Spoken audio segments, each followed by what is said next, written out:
Porket may kasama kong iba tapos hindi kita pinansin, sasabihin mo agad na plastic ako sa'yo? Bakit? Totoo naman ah. Sinasamahan mo lang ako kasi wala kang choice. Kasi ako lang yung available. Lo, di ba mag-best friend sila? Bakit sila pa yung magkaaway ngayon? Sige, plastic na kung plastic. Eh ikaw, alam ba nila yung masama mong ugali? Di ba pumatol ka sa matanda para may pangluho ka? Bakit mo binibiring up yung mga ganyan? Hindi mo na dapat pinagsasabi yung sa atin ng dalawa kasi hindi yun yung problema natin. Eh, andito na lang din naman tayo eh. Lubusin na. Alam ba ng lahat na muntik ka ng mabuntis? Buti na lang kamo, walang nabuo. Charmaine, please, tumigil ka na. Ang sama ng ugali niya, guys, di ba? Eto pa. Dahil sa kakaluho niya, kahit wala naman siyang trabaho, lubog na siya sa utang ngayon. Wala ka pala eh. Siyempre, kinibiligan ko kasi di ba yung problema? Hoy, kayong dalawa. For sure may sinasabi sa Jasmine sa inyo tungkol sa akin, no? Ha? Wala siyang sinasabi tungkol sa'yo. Sa true. Tsaka te, kung may sasabihin man siya tungkol sa'yo, yun ay yung memories ninyong dalawa. Alam mo bang sobrang miss ka na niya? Posible. Hindi ako naniniwala sa inyo, umami na kayo. Totoo yun, Charmaine. Oo, hindi ako naging mabuting kaibigan sa'yo. Hindi tayo nagkaintindihan. Pero hindi kasi yung sapat na dahilan para siraan kayo. Para ilabas yung pinagsamahan nating dalawa, mabuti man or masama. Ayoko kasi na magmumukha kang masama sa mga tao. Ayoko may masasabi silang masakit sa'yo. Alam mo kung bakit? Kasi kaibigan kita eh. Paghiwalayin man tayo ng tadhana dahil sa mga pagsubok at problema ng isang pagkaibigan, kaibigan pa rin kita at mahal na mahal kita. Ang bisig, may kaba pa sa aking dibdib. Marinig lang ang iyong tinig, matutunaw din lahat ng nyebe. Hoy anak, Jepoy! Nay, bakit? Eh mamaya kapag nasa burol na tayo ng lolo mo, wag kang iiyak ha. Lo, Nay, bakit? Eh kasi sabi daw nila pamahiin daw yon na bawal daw umiyak kapag may burol gawa ng hindi matatahimik yung namatay. Nay, mahirap pigilan yun, si lolo yung namatay eh. Asundin mo na lang, basta pag ando na tayo sa burol ng lolo mo, wag kang iiyak. Oh, sige. Lo, paalam na. Andito po yung apo nyo, si Jepoy.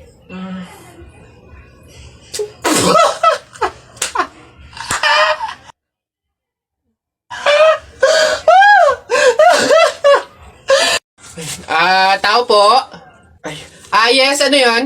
Ito na po yung order ng pagkain. Ay, oo, buti naman dumating na. Nagutom kasi ako ngayong gabi. Tinatamad naman ako magluto, kaya umorder na lang ako. Sige, salamat, akin na.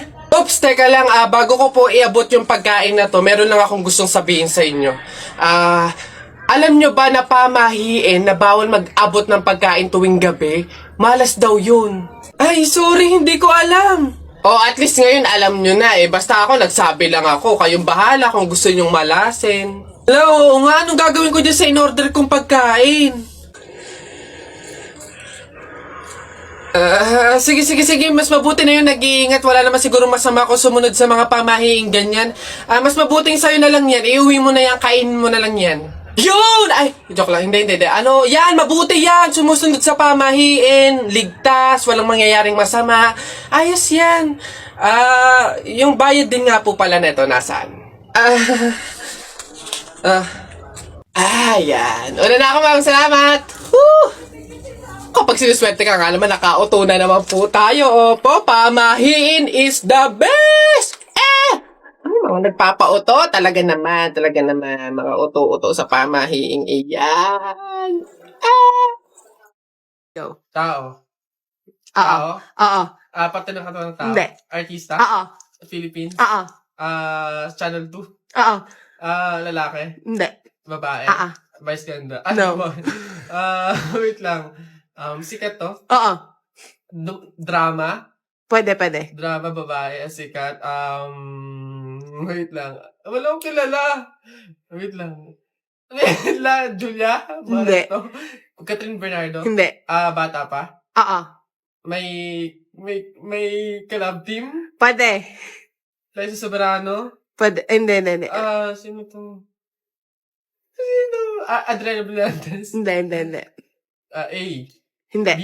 Hindi. C. D. Hindi. E, Hindi. F, Hindi. G, Hindi. H, Hindi. I, J, K, Hindi. L, M, Hindi. N, Oo. N. N, sinong N? Nadine!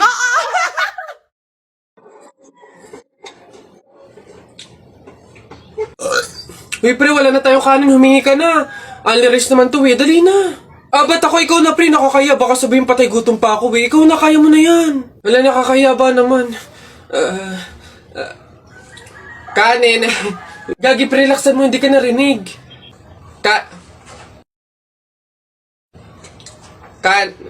No, dali na. Wait na, nakakairit ka lang. Kuya, ayan. Kanin. Ay, nakakaya.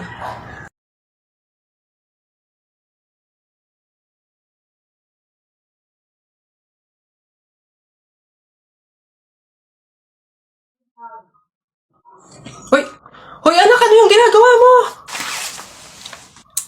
Bakit ka naman nag-uwi ng pagkain na galing sa burol ni tatay nyo? Dami naman natin pagkain dito, Nakakahiya ka. Tsaka alam mo, masama yan, ha? Ang pamahiin ng mga matatanda dyan kapag nag-uwi ka ng pagkain na galing sa burol, naku, tsak may mga kapitbahay tayong mamamatay din.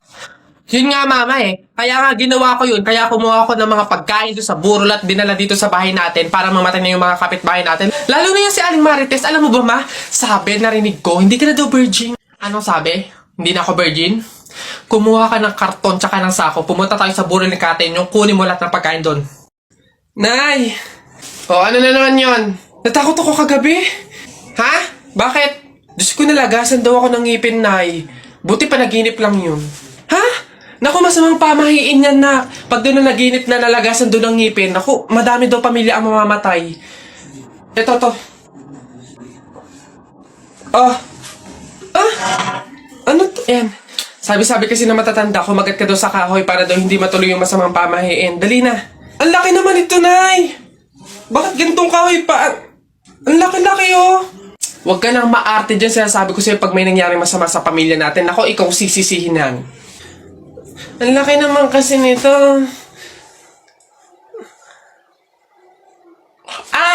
Mabuti nga yan, sumunod ka sa pamahiin. Mas mabuti na yung siguradong walang mangyayari. Oo, Nay. Ay, nako. Hi, ganda! Anong hanap? Ito na naman sila. Go na, ipakita nyo na lahat ng offer nyo kahit ano, Di ko din naman kasi bibilhin, so go lang. Dali, patingin. Ito naman si Ma'am Palabiro, decision masyado.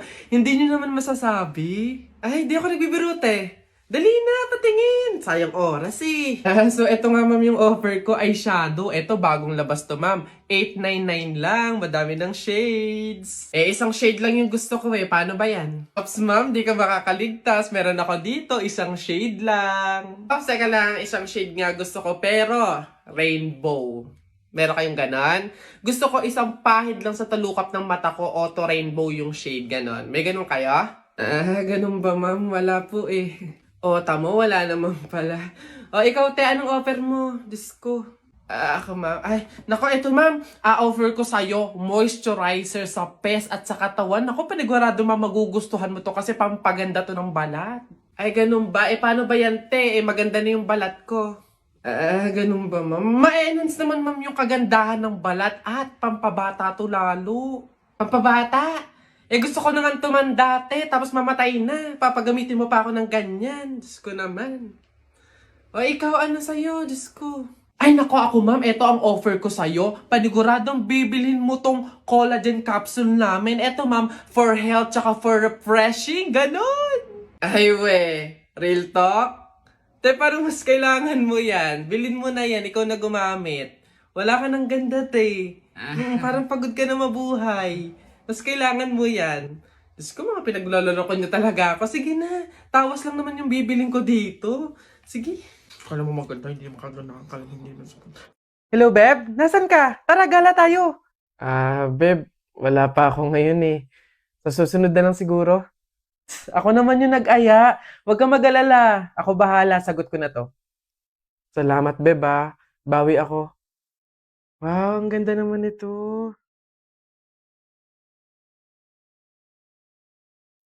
Kaso ang mahal pala. Wag na lang. Ay, Beb! Bakit pa binalik? Ang ganda nun ah. Bagay sa'yo. Yun nga eh. Kaso, hindi kaya ng budget. Talaga? O, ayan. Dali mo sa cashier. Ako na magbabayad. Ha? Beb, wag na. Okay lang. Madami naman damit dito na mas mura eh. Pero yan yung bagay sa'yo. Go na, Beb. Kunin mo na.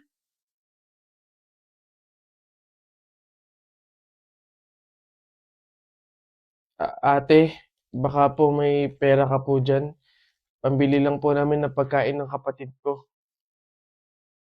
Ay, naku, wala din kasi ako ngayon eh. Mahirap lang din kasi ako. Pero meron ako ditong tinapay. Ayan, paghatian nyo na lang yan ha. Tapos meron ako ditong konting barya. Pamasahe ko dapat to, pero maglalakad na lang ako. Malapit lang naman yung bahay namin dito. Ayan, pagkasahin nyo na lang yan ha. Pasensya na ha. Salamat ate ya. Kahit ikaw na mismong wala, magbibigay ka pa din. Huwag kayong mag-alala. Kapag ako sumakses, padadalan ko kayo ng supply ng pagkain. Yung maraming-marami para hindi na kayo magugutom. Gusto niyo yun? Nay, tay, may dala po akong ulam tsaka 200. Gosh, rumakit pa ako kanina.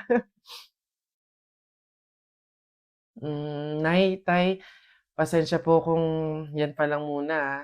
Wala yun anak. Malaking bagay na yun sa atin. Kami nga tong nahihiya at sa ganyang edad mo eh, tinutulungan mo na kami sa pagdadala ng buhay. Malay nyo sa susunod na racket ko, sumakses na, di ba? Magkaroon na tayo ng pang-grocery, pangbayad sa mga bills, panggala sa labas. Aayon din po sa atin ng panahon.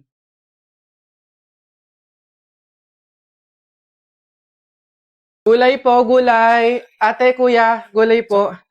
Neng, pabiling gulay, halagang 50 pesos. Sige po, ito po, oh. Okay na sana kasi yung time to check. go down, Jennifer? but I know Si Jennifer nga. Hello. I'm trying Kamusta my kayo? best, Ang gaganda ng mga trying suot nyo, my ah. best Eto, malapit na makatapos. OJT na kami. Then after nun, graduation na. Ikaw ba, kamusta? holding my Hindi ka na namin nakikita sa school, ah. holding my Wala breath naman till akong I choice kundi say maghanap buhay, all eh. of the words I wanna say. Gustuhin ko mang mag-aral, pero walang-wala talaga kaming pangtustos, eh. Naku, sayang naman. Kasabay ka sana naming makakatapos ng pag-aaral ngayon, no? Kailangan ko kasing tulungan yung mga magulang ko, eh. Pati na rin yung mga kapatid ko. If you really want it, I could Oo, let you nakakapag-aral understand. ako. Been so long and I've Pero got kung nothing nakikita left to kong hide. nagugutom yung pamilya You ko, believe me if I told you that I've got wag na lang flaws. siguro muna. Di bali okay lang yun. Hindi naman nagmamadali sa pag-aaral eh. Andyan lang naman yung education. Kapag okay ka na, kaya mo na, edi tsaka ka bumalik, di ba? Cause I O siya, dito muna kami ah. Mahuhuli na kasi kami eh. Jennifer, good luck ha. Kaya mo yan. Wala kang hindi kaya, di ba? See you. Always rooting for you, Jennifer. See you. I'm trying my best. I'm trying my best to be okay. I'm trying my best, but every day it's so hard.